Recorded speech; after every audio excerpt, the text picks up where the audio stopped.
Good morning. Welcome back to my channel and welcome back to my new exciting vlog video.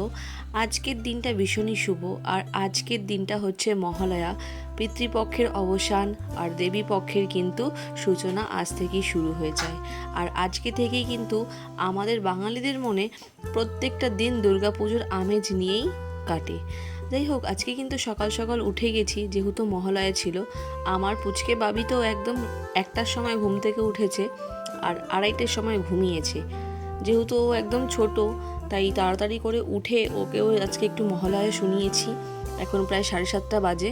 এবার আমি যা যা করবো সবটাই তোমাদের সাথে শেয়ার করব। আর আশা করছি তোমাদের আজকের এই ব্লগটা দেখতে ভালো লাগবে। তো লাস্ট পর্যন্ত দেখো, অনেক কিছুই তোমাদের সাথে আজকের দিনটাতে আমি শেয়ার করব। যেহেতু সকাল সকাল উঠে যাওয়া হয়েছিল, সেই জন্য ওর কিন্তু এখনও ঘুমটা কাটেনি। ওর এখনও ঘুম আসছে চোখে, বুঝতে পারছি। একদমই ওর মুড নেই, না হলে ওর ক্যামেরা চালু হলেই ও কিন্তু ক্যামেরার দিকেই তাকিয়ে থাকে। এবার আমাকে একটু ঘরের কাজও করতে হবে, তার কারণ কালকে আমি অনেকগুলো জামা কাপড় কেচে কুচে রেখেছিলাম, সেগুলো ওপর থেকে নিয়ে আসলাম। নিয়ে এসে এবার ওকে নিয়েই আমি একটু একটু করে কাজ করব আর গোছাবো। তার কারণ আমার ভাবি না আমাকে ছেড়ে কারোর কাছে একটা মিনিট থাকতে চায় না। তার কারণ হচ্ছে ও ছোট থেকেই যখন বড় হয়েছে, 4 মাস ওর বয়স, ওর পাপা মাত্র কয়েকদিন ছিল, তারপর তো ডিউটি চলে গেছিলো। আর তাছাড়া বাড়ির সবার কাছে থাকলেও কিন্তু বেশিরভাগ সময়টা আমার কাছেই থাকে।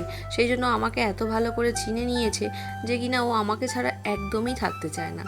তাই আমিও ও কাঁদে বলে কারোর কাছে বেশি দিতে চাই না, কারণ বাচ্চা কাঁদলে মায়ের কাজ করতে খুব সমস্যা হয়।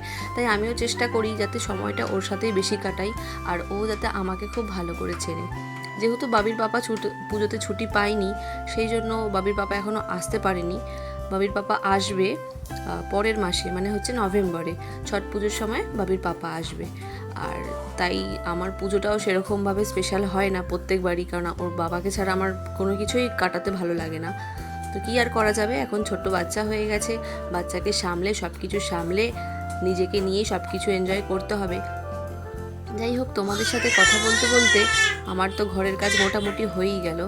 এবার আমি যেটা করব তোমাদেরকে দেখাবো যে আজকে থেকে তো মোটামুটি নবরাত্রি স্টার্টও হয়ে যাচ্ছে। আর তোমরা জানো যে আমি কিন্তু বিহারি পরিবারের বউ।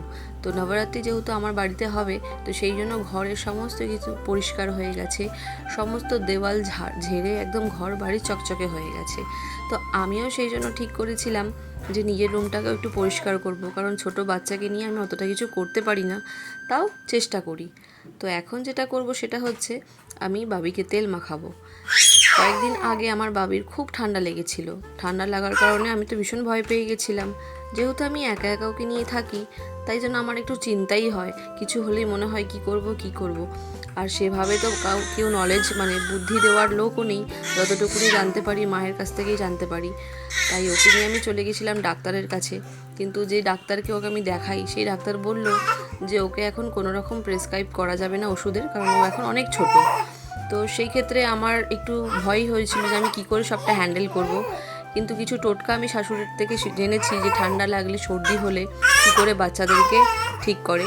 তো আমি সেই সব জিনিসগুলোই ফলো করে আমার বাবির কিন্তু ঠান্ডা লাগানোটা কমিয়েছি। কিন্তু তেল মাখানোটা আমি একদমই বন্ধ করিনি।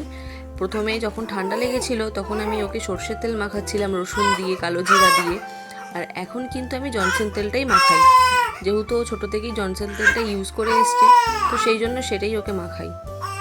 আর আমি এখন যে ভয়েস ওভার করছি, পেছনে কিন্তু আরেকজন চেল্লাচ্ছে, দেখতেই পাচ্ছ। যখনই আমি কিছু কাজ করতে বসবো না, তখনই ও শুরু করবে এরকম। কী করা যাবে, ছোট বাচ্চা, সবটা সামলাতে করতে হয়। যাই হোক, ওকে তেল মাখানোর পর আমি আরও অনেক কিছু করব। আর তাছাড়াও আজকে সকাল সকাল কিছু জিনিস এসছে, সেটা তোমাদেরকে দেখাবো। তোমরাও দেখো, আমিও ঝটপট করে কাজগুলো সেরে নিই। এই যে লাল রঙের ঝুড়ি ব্যাগটা দেখতে পাচ্ছ, এই ঝুড়ি ব্যাগটার মধ্যে কিন্তু ওর প্রত্যেক দিনকার জামা কাপড় থাকে। যেহেতু ওকে আমি 4বার জামা কাপড় চেঞ্জ করি, যেমন সকালে, দুপুরে, বিকেলে আর রাতে, 4বার ওকে কিন্তু আমি একদম পরিষ্কার জামা কাপড় সবসময় পরাই। কারণ যেহেতু ছোট বাচ্চা, অনেক যত্ন করে ওকে রাখতে হয়। আর এই ঝুড়ি ব্যাগটা দিয়েছিল আমার মা যখন বাবি একদম ছোট ছিল। দিন দিন এই ঝুড়ি ব্যাগটা ভরে যাচ্ছে, রাখার মানে কি বলবো, জামা কাপড় খুঁজতে অনেক অসুবিধে হয়। কিন্তু যেহেতু ওর প্রত্যেক দিনকার জামা কাপড়, সেই জন্য আমি অন্য কোথাও রাখি না, এটাতে আমার খুব সহজ সুবিধে হয়। আমি এটাকে এটাকে বেডের ওপরই রেখে দিই, যখনই দরকার পড়ে আমি নিজে নামিয়ে নিতে পারি। তো যেহেতু ওর তেল মাখানো হয়ে গেছে, এখন ওকে আমি পাতলা কাপড়টাই পরিয়ে রাখলাম, একটু পরেই কিন্তু ও ঘুমিয়ে পড়বে। আর যেহেতু ঘুমাবে সেই জন্য আমি এখন হালকাই কাপড় পরিয়ে দিলাম যাতে ওর ঘুমাতে সুবিধে হয়। আর এমনি সময় ক্যামেরা দেখলে কত কথা বলে, আজকে একদম কথা বলছে না, যেহেতু সকাল সকাল উঠে গেছে আমার সাথে সেই জন্য। তো বাবিকে একটু শুইয়ে দিয়ে ঝটপট করে ওর প্রত্যেক দিনকার জামা কাপড়গুলো আমি গুছিয়ে রাখছি, তার কারণ ছোট বাচ্চা, যতটা কভার করা যায় পরিষ্কার জামা কাপড় পরিয়ে ততটাই ভালো। আর সবচেয়ে বড় কথা, আমি এখানে না একটা জিনিস শিখেছি, যেমন সোমবার, মঙ্গলবার, বুধবার, বৃহস্পতিবার এখানে প্রত্যেক বার অনুযায়ী বাচ্চাদেরকে জামা কাপড় পরে, শুধু বাচ্চারা নয় বড়রাও কিন্তু সেই কালারেই জামা পরে। যেমন রবিবার সাদা, সোমবার লাল, বৃহস্পতিবার হলুদ। তো আমি রিসেন্টলি একটু বাজারে গেছিলাম কয়েকদিন আগে, তো ছোট বাচ্চাটাকে নিয়ে মানে আমার বাবিকে নিয়েই তোমাদেরকে একটা মিনি ব্লগ শেয়ার করব, দেখো। সেখান থেকে আমি 5টা জামার সেট নিয়ে এসেছিলাম, মানে 5 রকম কালারের। তো আমি সেইগুলোই আমার বাবিকে পরিয়ে পরিয়ে রাখি। যেহেতু আমি আগে জানতাম না, এখন এখানে থাকতে থাকতে অনেক কিছু শিখেছি। তাছাড়াও নিজের মতন বাচ্চাদেরকে কালারফুল জামা কাপড় পরালে দেখতেও ভালো লাগে, আর যতটা সুন্দর করে নিজের বাচ্চাকে গুছিয়ে রাখা যায় ততটাই ভালো। তো তাই জন্য সব কিছু প্রত্যেক দিনকার মতো গুছিয়ে নিচ্ছি, আর হাতের সামনে সব কিছু রাখি যাতে কিছুর জন্য আমাকে উঠে বেশিক্ষণ না করতে, কারণ আমি সরে গেলেই ও ঘুমাতে ঘুমাতে উঠে যাবে। আর এই টাওয়ালটা রিসেন্টলি আমি নিয়েছি, আমার বাচ্চাকে যখন আমি কোথাও নিয়ে যাই তখন আমি এই টাওয়ালটাকে জড়িয়েই নিয়ে যাই। আর এখন সব গোছানো হয়ে গেছে, তো ওকে নিয়ে খেলতে খেলতেই কিন্তু আমি ঘরের সমস্ত কাজ করেই ফেলি। হ্যাঁ, একটু কান্নাকাটি তো করবে যেহেতু ছোট বাচ্চা, কিন্তু কি করা যাবে। যাই হোক, চলো তোমাদেরকে এবার পার্সেলগুলো দেখাই। আজকে সকালে ফ্লিপকার্ট থেকে এই পার্সেলটা আর এই পার্সেলটা এসছে, দুটোতে কি কি আছে তোমাদের সাথে শেয়ার করব। আর তার আগে বলি, তোমরা তো জানোই বিগ বিলিয়ন চলছিল, তো সেই জন্য আমি ভাবলাম নবরাত্রিও আসছে, দুর্গাপুজো তো আছেই, আমি একটা বেডশিট অর্ডার করব আর একটা ব্যাগ অর্ডার করব। তো সেইগুলোই চলে এসছে আজকে সকাল সকাল, একদিনেই দেখলাম 2খানা পার্সেল চলে এসছে। দেখো, একটা ছোট্ট ব্যাগ, মানে এটাকে সিলিং ব্যাগ বলে, যেহেতু আমি বাচ্চাকে নিয়ে বড় ব্যাগ ক্যারি করি না সেরকম, কারণ আমি সচরাচর কোথাও এখন যাচ্ছি না। মায়ের বাড়িতেও তো অনেক দিন আগে গেছিলাম আর এখনও যাওয়া হয়নি, দুর্গাপুজোতে যাব। তো সেই জন্য ভাবলাম একটা ছোট সাইড ব্যাগ নিয়ে নিই, যেখানে ফোন টাকা পয়সা রাখতে সুবিধে হয়। তো এই রকম ব্যাগ আমার কাছে আছে, কিন্তু একটু ভালো ব্যাগ চাইছিলাম যেহেতু পুজোও আছে। তো এই ব্যাগটা আমি কিন্তু নিয়েছি, খুবই সুন্দর হয়েছে। আর এইটা নিয়েছি হচ্ছে একটা বেডশিট, যেটা খুবই সুন্দর দেখতে লাগছিল, মানে যখন আমি দেখছিলাম অনলাইন। তো দেখি এটা কেমন লাগছে, এটা বিছানায় পেতে তোমাদেরকে দেখাবো। আর একটা পার্সেল এসেছিলো, সেটা হচ্ছে মিশো থেকে। এটা ছিল হচ্ছে একটা চোকার। আমি অনেক রিভিউ দেখেছি, যদি আমি মিশো থেকে জুয়েলারি সেরকম একটা নিই না, কারণ আমি বেশি জুয়েলারি কিন্তু দোকান থেকেই কিনি, যেখান থেকে আমি ছোটোবেলা থেকে কিনতাম আমার বাড়ির ওইখানে, সেখান থেকেই কিনি। কারণ আমার অনলাইনে জুয়েলারি পছন্দ হয় না, কেমন ম্যাট ম্যাট দেখতে লাগে, যেটা দেখি সেরকম কিন্তু আসে না। কিন্তু মিশো থেকে এটা খুব ভালোই এসছে, আর মাত্র 119 টাকাতে আমি এটা কিনেছিলাম। ভালোই এসছে, খারাপ নয় খুব একটা, মোটামুটি কাজ চলে যাবে। আর হ্যাঁ, এরকম জুয়েলারি আমি বেশি একটা পরিও না, এখন তো জুয়েলারিই পরতে পারছি না, কারণ বাচ্চার জন্য কানের, নাকের, চুড়ি, গলার সমস্ত কিছু খুলে রেখেছি, কারণ ও একটু একটু করে বড় হচ্ছে আর কিন্তু ওইগুলো নিয়ে টানাটানি শুরু করছে।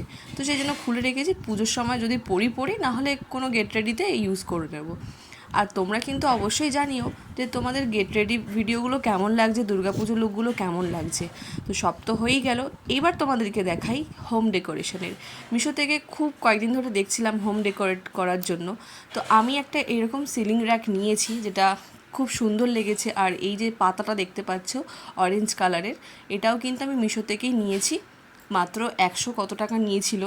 তো যাই হোক, আর এই যে দেখো লাভ লাভ দেওয়া একটা পর্দা, এটাও কিন্তু আমি মিশো থেকেই নিয়েছি। আমার না রুম ডেকোরেশন করতে খুব ভালো লাগে, যেহেতু এখন আমি জয়েন্ট ফ্যামিলিতে থাকি, তো সেই ক্ষেত্রে সেভাবে সব কিছুটা নিজের পছন্দ মতো হয় না, কিন্তু নিজের রুমটাকে তো নিজের মতো ডেকোরেশন করাই যায়। যেহেতু বাচ্চাকে নিয়ে থাকি, তো যত রুম কালারফুল হবে আমার বাচ্চারও কিন্তু ভালো লাগবে। তো এইবার দেখাই বেডশিটটা যেটা লাগিয়েছি, দেখো মাত্র 195 টাকাতে আমি এই বেডশিটটা কিনেছি, খুবই সুন্দর হয়েছে, আমার তো ভীষণ পছন্দ হয়েছে। আর আমারও ফৌজি বাবুর খুব ভালো লেগেছে, বলছিল এখনই কেন পেতে ফেললে, আমি আসলে তুমি লাগাতে পারতে। আসলে আমরা না খুব শৌখিন, আর শৌখিনভাবে জীবনযাপন করতে ভালোবাসি, খুব সিম্পল লাইফস্টাইলটাই ফলো করতে চাই। যাই হোক, তোমাদের সাথে কথা বলতে বলতে সারা দিনটা কেটেই গেল। এবার ডিনার করার পালা, সবাই মোটামুটি খেয়ে নিয়েছে, আর এখন আমি আমার বাবিকেও ঘুম পাড়িয়ে নিজের খাবারটা নিতে এসেছি, খাবো। শরীর আর মুখের কিন্তু অবস্থা খুবই খারাপ, কারণ আর হচ্ছে না একা একা সব সামলে সব কিছু করার পর না সারাদিন পর মনে হয় কতক্ষণে গিয়ে বিছানায় শোবো। তো রাতে আমার সেরকমই নয়, দিদিরা যা রান্না করেছিল তো সেগুলোই খাচ্ছি, রুটি তরকারি। তো সিম্পল খাবার দাবার আমি এখনও ফলো করছি, যেহেতু বাবি এখনও ব্রেস্ট ফিডিং করে, তো সেই জন্য। তো চলো এবার খাবার দাবারটা সেরে নিই। দেখো আমি প্লেট নিয়ে যাচ্ছি এবার ঘরে, খাবার দাবারটা সারবো। আর এখন একদম আস্তে আস্তে খেতে হবে, তার কারণ একটু আওয়াজ পেলেই আমার বাবি কিন্তু উঠে পড়বে। তো চলো, ভিডিওটা যদি ভালো লাগে তাহলে অবশ্যই লাইক করে দিও, চ্যানেলটাকে সাবস্ক্রাইব করে দিয়ে এইভাবেই পাশে থেকো, আর অনেক ভালোবাসা দিও। দেখা হচ্ছে কোনো একটা অন্য ব্লগে।